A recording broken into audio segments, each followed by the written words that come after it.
sin todas las personas que han estado a mi lado, nada de todo esto hubiera sido posible.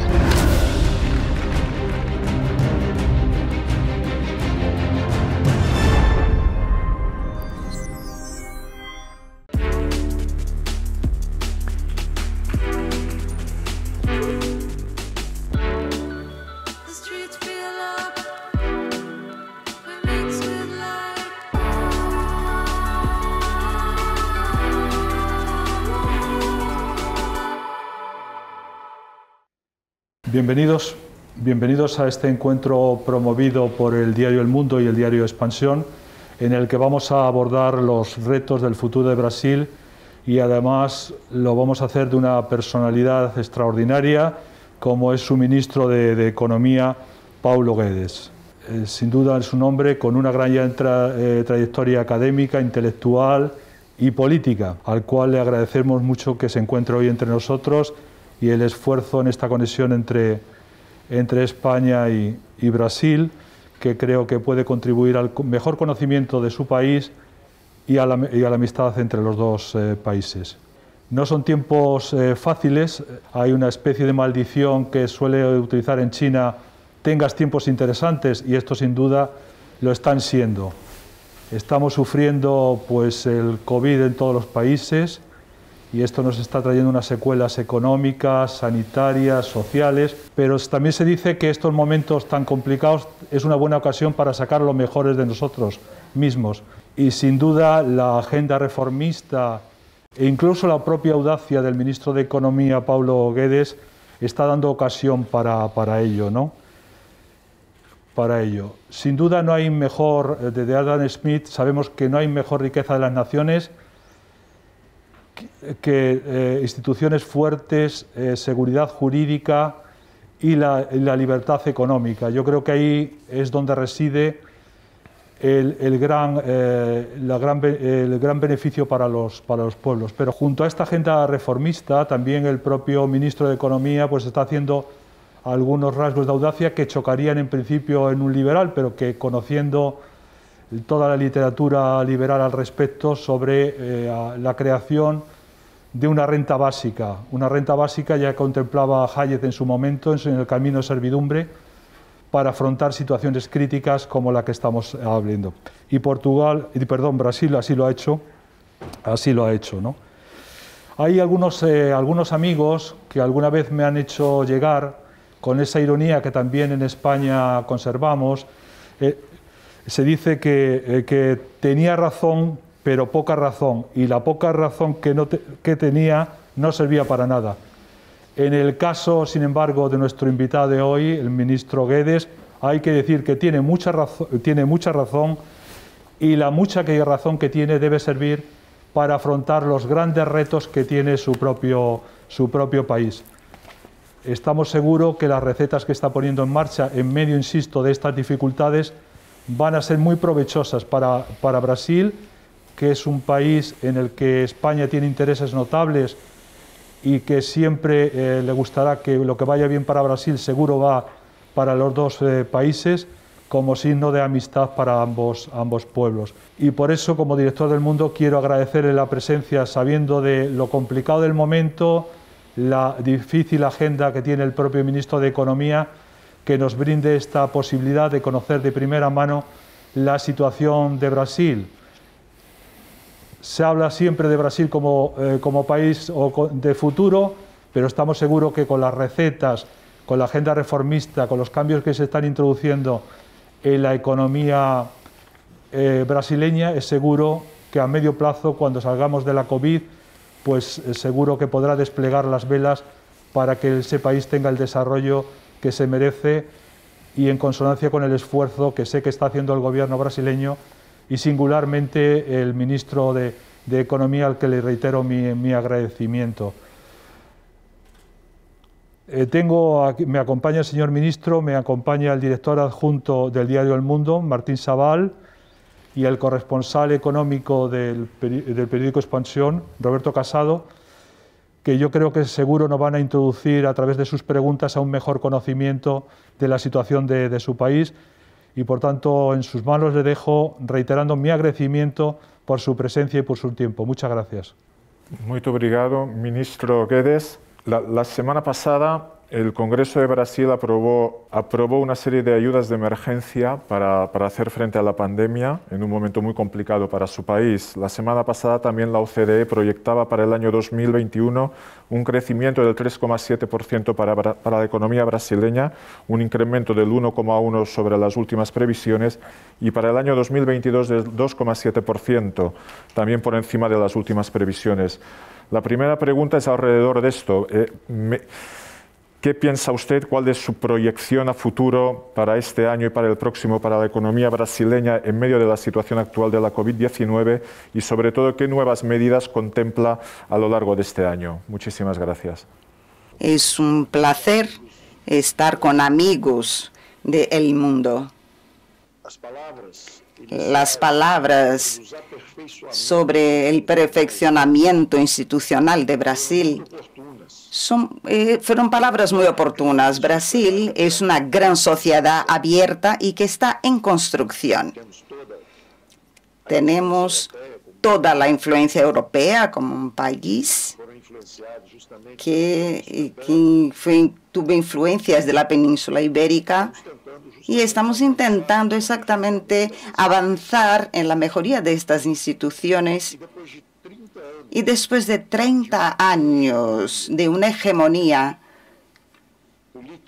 política de centro-izquierda, partidos de centro-izquierda, básicamente socialdemócratas, es natural que una democracia flexible, robusta, como la brasileña, digital, porque Brasil es el cuarto país con mayor penetración digital del mundo, seguido por Estados Unidos, detrás de Estados Unidos, China, y somos la segunda mayor democracia del Occidente.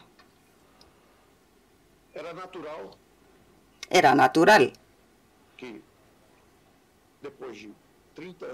que después de 30 años de hegemonía de centro-izquierda, las elecciones ya tuvieran una coalición centro-derecha que asumía el comando de la política brasileña. Esto pasó en 2018,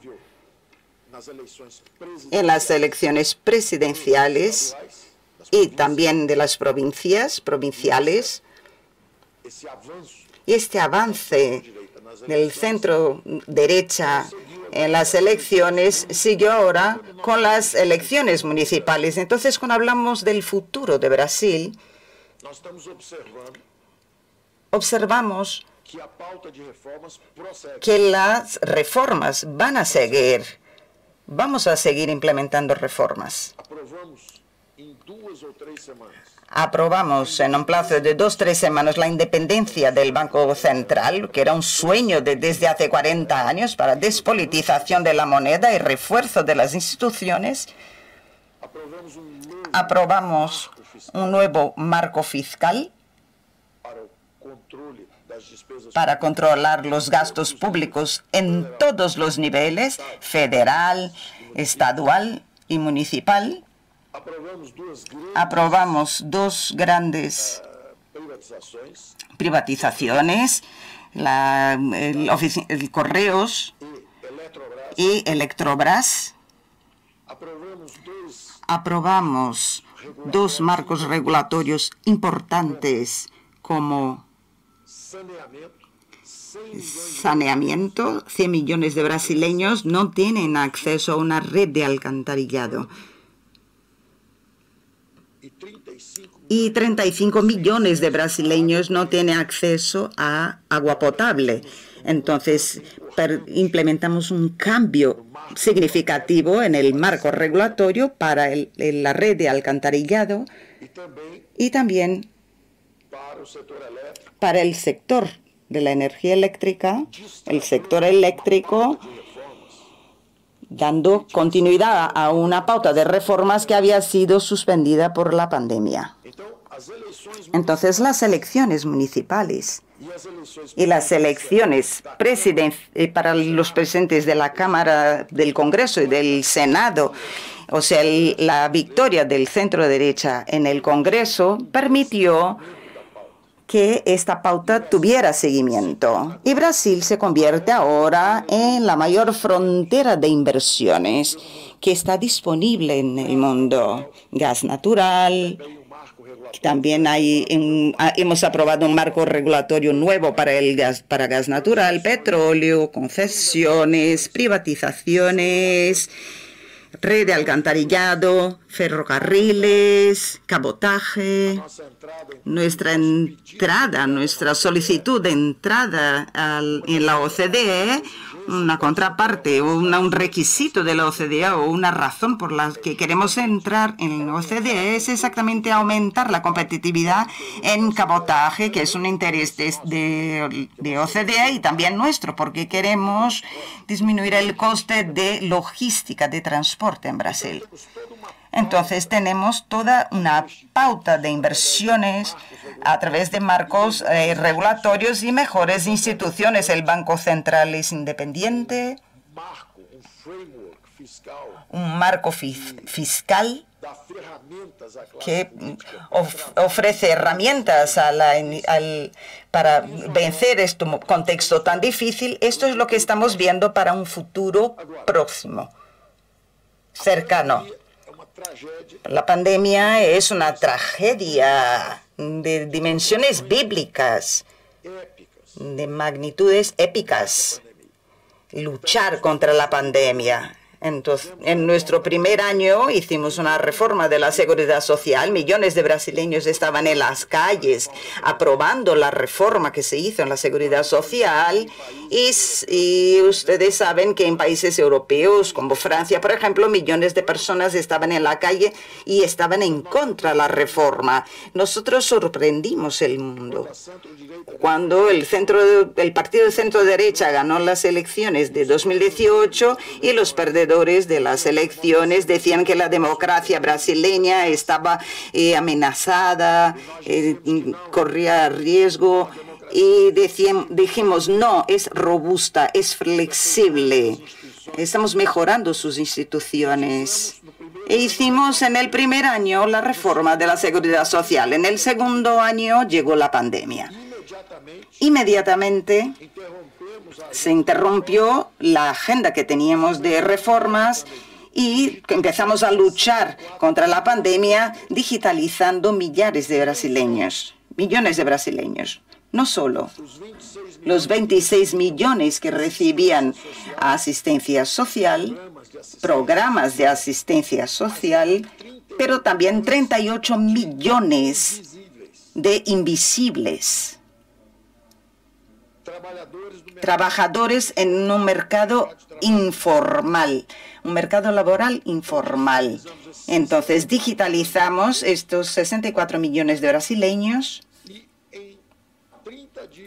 y en 30 días después que aprobamos, 30 días después de aprobar las leyes que nos permitían gastar en exceso las metas establecidas, entonces demostramos que tenemos una democracia que responde a una crisis y que puede asignar recursos de forma diferente y gastamos 8,5% del PIB, el doble de los países emergentes y por encima del promedio de 10% de los países desarrollados. Gastamos 8,5% del PIB en déficit primario, exactamente para salvar vidas y garantizar el empleo. Mitad de estos recursos, más del 4% del PIB, fueron transferidos directamente como renta, inspirados en esta filosofía de renta mínima, de una renta básica. Tenemos que garantizar, cuando 38 millones de brasileños no consiguen trabajo en el mercado informal, teníamos que garantir una renta básica de supervivencia para estos brasileños. E hicimos esta transferencia directamente. Fue la mayor reducción de miseria en 40 años de historia de este país. demostrando nuestra visión de que el aparato público es grande, no tenemos intermediarios, si digitalizamos y damos dinero directamente a los pobres, podemos reducir la pobreza mucho más significativamente que con políticas públicas que desperdician o que malgastan recursos en instituciones que no funcionan. Entonces, la excusa de crear un gran aparato público para ayudar a los pobres, esto es un error. La forma de apoyar a los pobres, y esta siempre fue la tesis liberal de la renta mínima de Milton Friedman de la Universidad de Chicago. Si quieres ayudar a los pobres, dale dinero directamente a ellos. Cree en la libertad, en su derecho de elegir lo que es mejor para ellos. Ya en el mercado formal, el mercado laboral formal, nosotros creamos una ayuda emergencial que es diferente del auxilio emergencial. Esto ayudó al 50% de los brasileños más pobres para que pudieran vivir durante la pandemia. Pero el auxilio emergencial o el auxilio de emergencia fue para salvar vidas y ayudar a esta gente. Pero también creamos el beneficio emergencial, que era como un programa de conservación del empleo.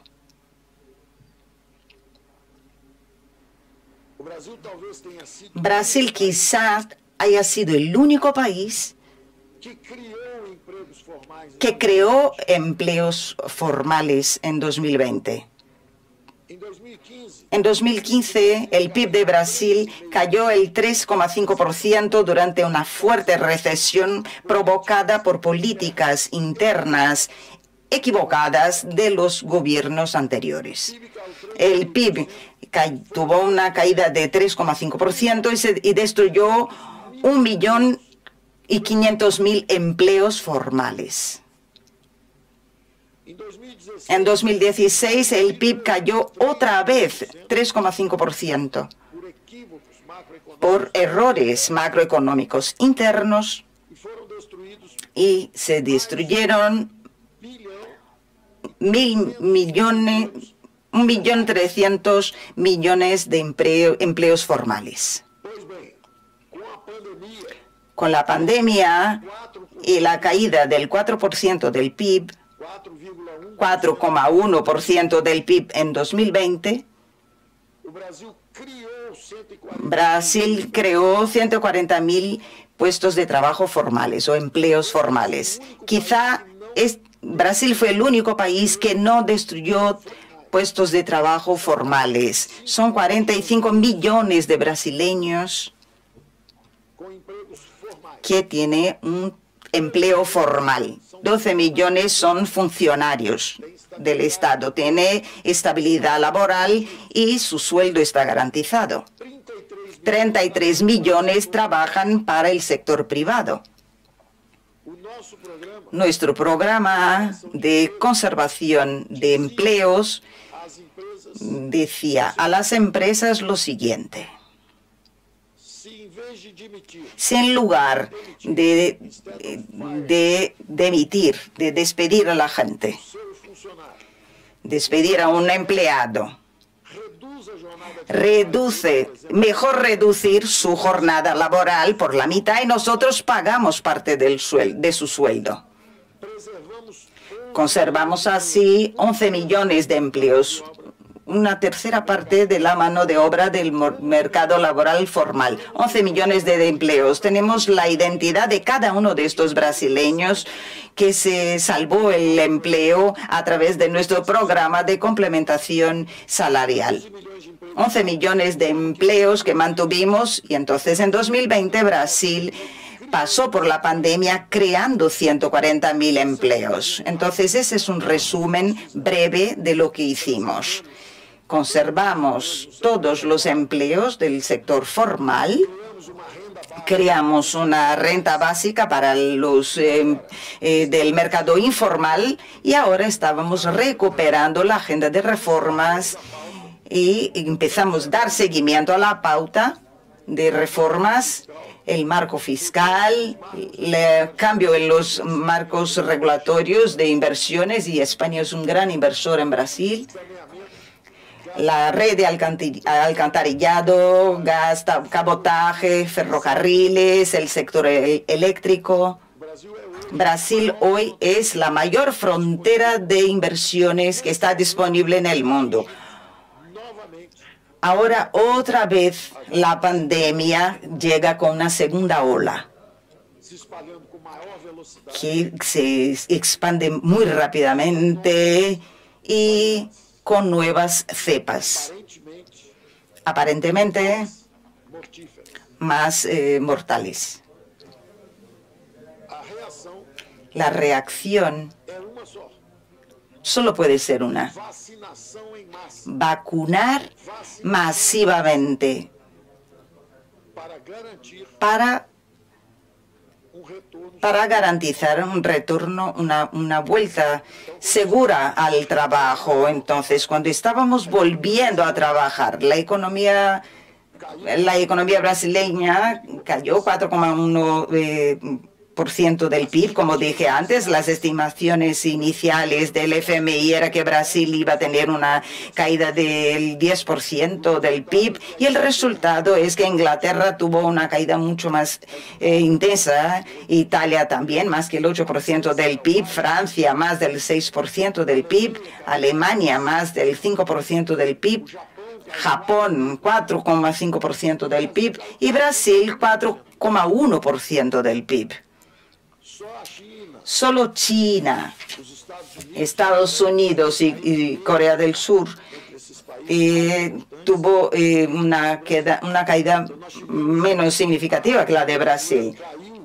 La economía brasileña cayó mucho, pero volvió como formando una V. La recaudación en los primeros 2 meses de este año es superior a los 2 meses del año pasado, antes de la pandemia llegar a Brasil. La actividad económica está volviendo casi al mismo PIB que teníamos el año pasado.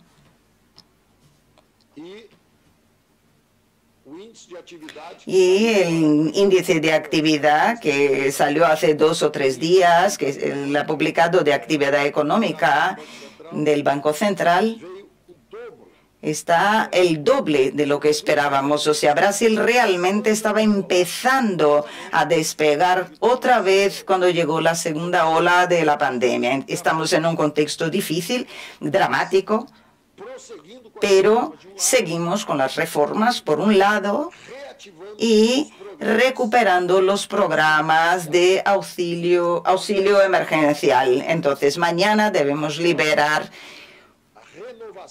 la renovación del programa que ha funcionado bien de auxilio emergencial, pero con el primer nivel era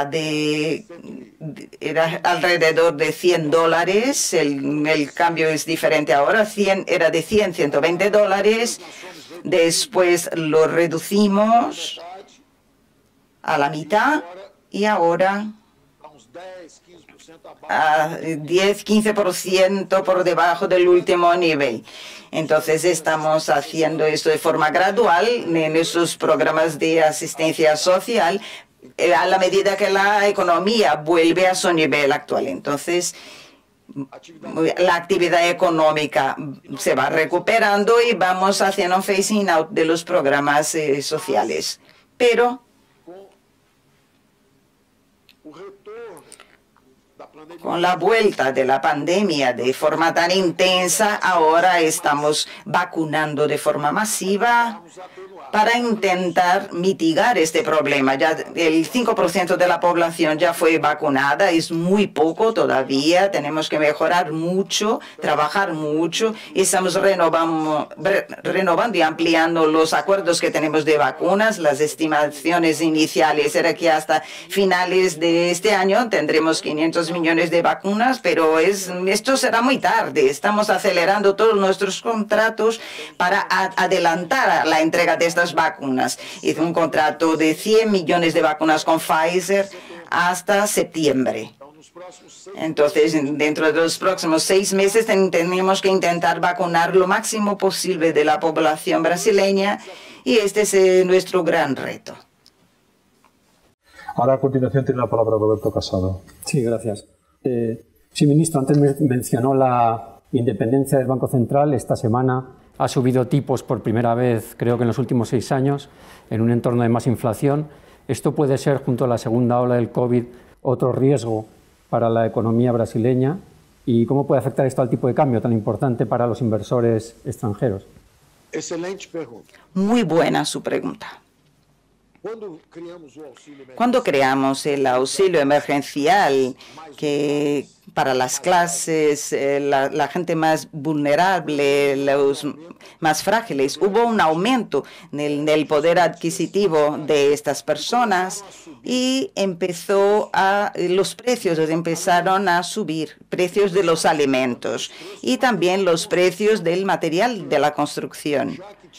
Porque como ellos tenían que estar confinados, la población más vulnerable empezó a mejorar sus viviendas, ampliarlas, hacer otro cuarto, porque estaban a veces 5 o 6 personas en la misma casa. Entonces hubo a lo largo de los últimos 6, 7, 8 meses un aumento pronunciado de productos de comida, de alimentos y en los precios de productos para la construcción, material de construcción.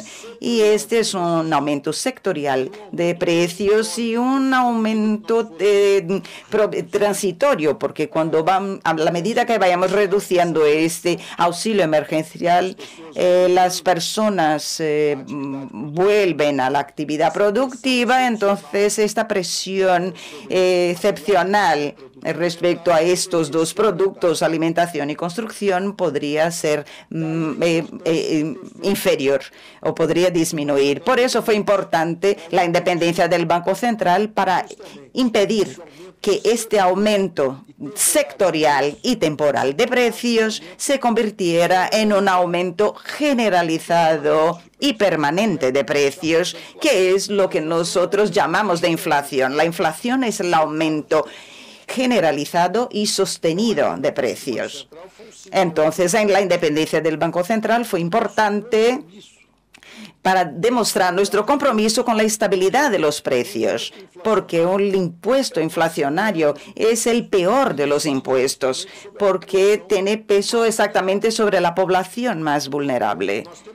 Entonces tenemos que hacer un movimiento de precios relativos. Los precios de los alimentos están subiendo porque en todo el mundo el aislamiento social hizo que las personas en casa empezaran a comer mejor, porque recibían esta ayuda, este subsidio, y también hubo un impacto en la oferta. La producción disminuyó y aumentó la demanda. Entonces, los aumentos en los precios empezaron a estar más generalizados. Después de la independencia del Banco Central, mantenemos nuestras metas de inflación para poder impedir que este movimiento de precios sectoriales se pasara a toda la economía. Es complicado dentro de la pandemia realizar esto, será una batalla difícil, pero de cualquier manera estamos comprometidos con la mejoría de las instituciones.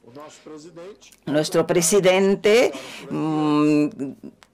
al contrario de los que pasaron aquí antes, de los presidentes anteriores, que usaron la institución del Banco Central para conseguir ser reelectos, su reelección. Y nuestro presidente renunció a esto y permitió mejorar la institución, esta despolitización de la moneda, y dio un ejemplo de mejoría institucional y de un compromiso con las instituciones brasileñas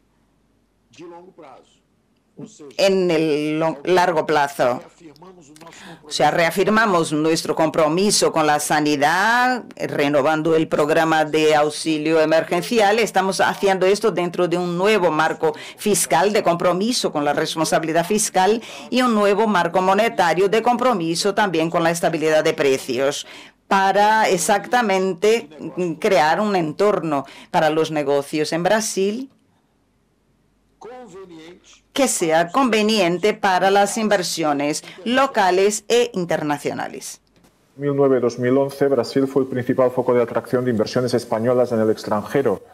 Empresas como Telefónica, Santander y tantas otras decidieron apostar por su país. En estos momentos, a la hora de establecer una estrategia de inversión para empresas españolas, ¿cuáles son los sectores primordiales a los que usted prefiere prestar más atención para lograr estas inyecciones de capital? Es verdad que las inversiones españolas fueron muy bienvenidas en aquel momento, y hay una diferencia que creo que es interesante y desde el punto de vista de la comparación con aquel entonces. En los últimos 40 años siempre tuvimos una combinación muy perversa de políticas macroeconómicas porque no había un control de gastos públicos. Los gastos públicos salieron del 18% del PIB hace 40 años a casi el 45% del PIB. Cuando la presidenta sufrió el impeachment, y con esta escalada ininterrumpida de gastos, Brasil pasó por varios desajustes y efectos disfuncionales de este descontrol respecto al gasto público. Brasil tuvo hiperinflación 2 veces, tipo de interés muy altos, muy elevados, y atraía un capital financiero, deprimiendo el tipo de cambio que llegó a 1,80 en esta época. El tipo de cambio era de 1,80, el real respecto al dólar. El dólar era 1,80, 2,20. Entonces era una combinación perversa de tipo de interés muy alto, de 2 dígitos, 30%, 12% al año, y un tipo de cambio de 1,80, 2,20. Y en esta época vinieron varias empresas españolas aquí. Algunas perdieron dinero, parte de su inversión, cuando el dólar subió, porque cambiamos el mix de políticas macroeconómicas. En lugar de una política fiscal floja y una política monetaria muy restringida, que ponía el tipo de interés con 2 dígitos y el tipo de cambio muy elevado, y las inversiones externas llegaban con un tipo de cambio muy elevado, las empresas ganaban recursos en Brasil, pero el cambio era artificialmente bajo porque los intereses eran muy elevados. Cuando controlamos los gastos públicos, este es el primer gobierno que no ha subido el sueldo para los funcionarios, porque sus sueldos estaban muy por encima del sector privado. Y también la deuda PIB, al primer año tumbamos esto, porque quitamos la palanca del sector público, pagamos al gobierno central, a la federación, privatizamos subsidiarias de empresas estatales y pagamos también a la Unión. Entonces la relación deuda-PIB, que subía en 40 años, nosotros rompimos esta relación deuda-PIB del 76,4 para el 75,4 ya en el primer año.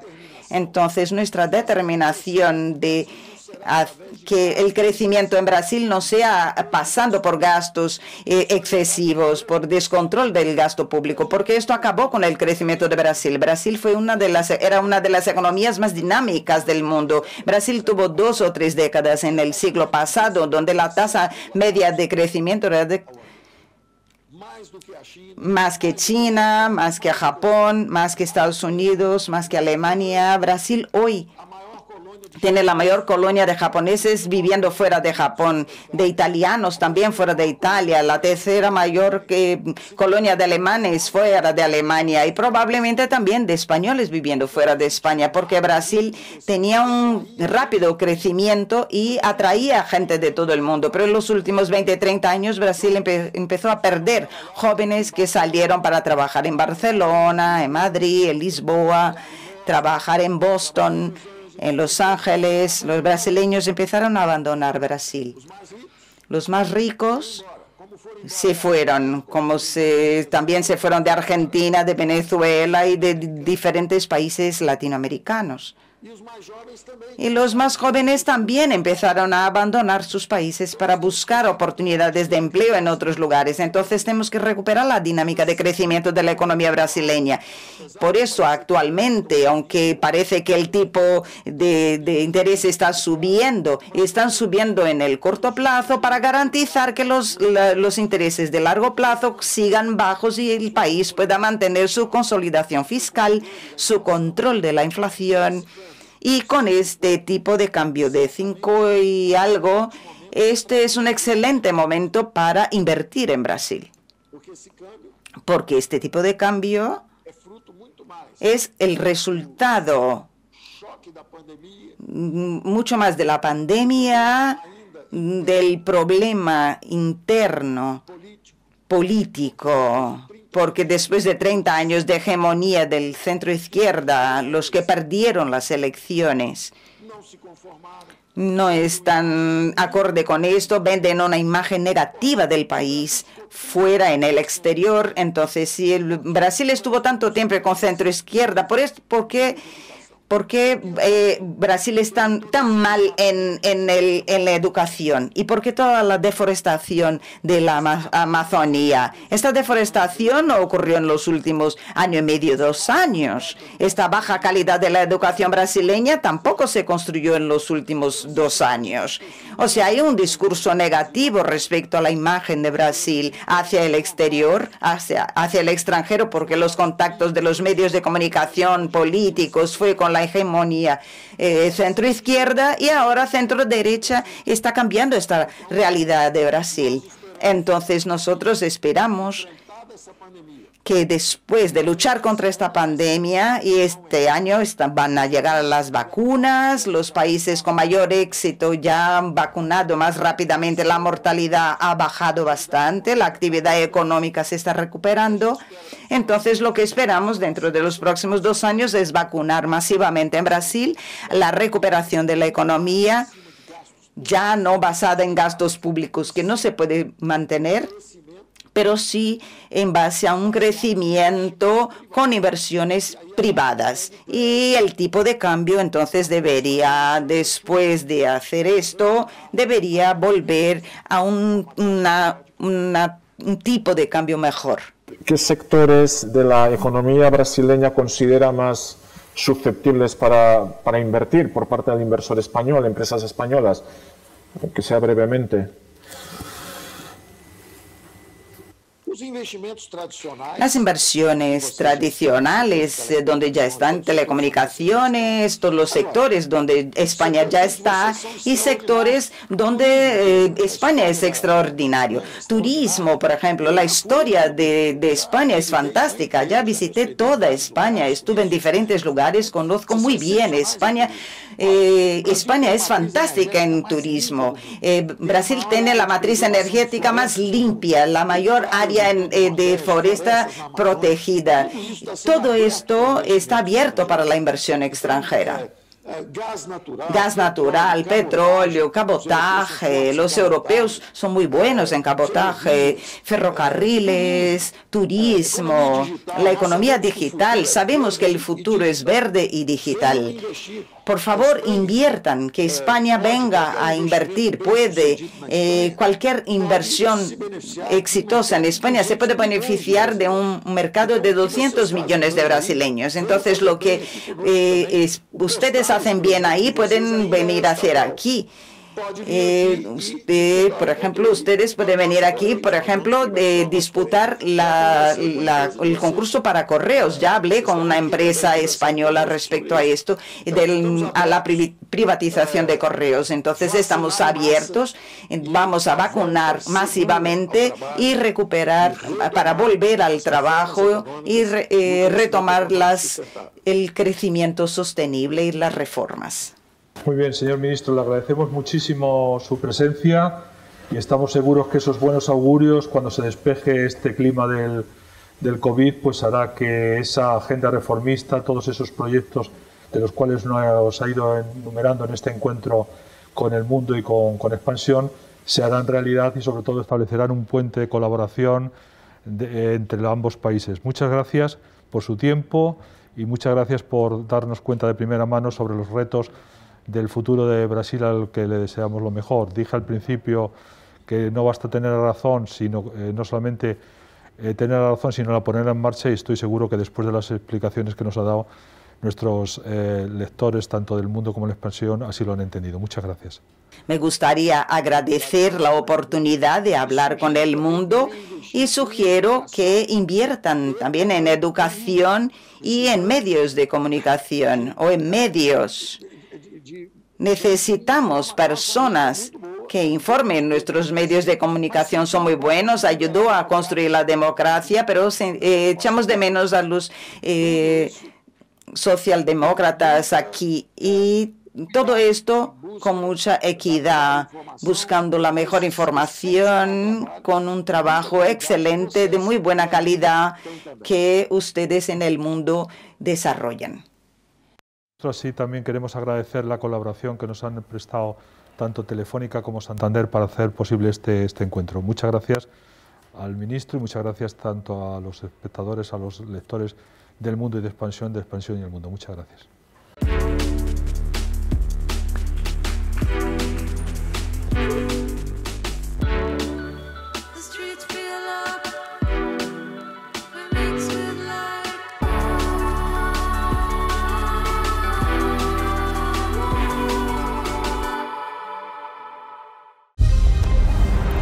Sin todas las personas que han estado a mi lado, nada de todo esto hubiera sido posible.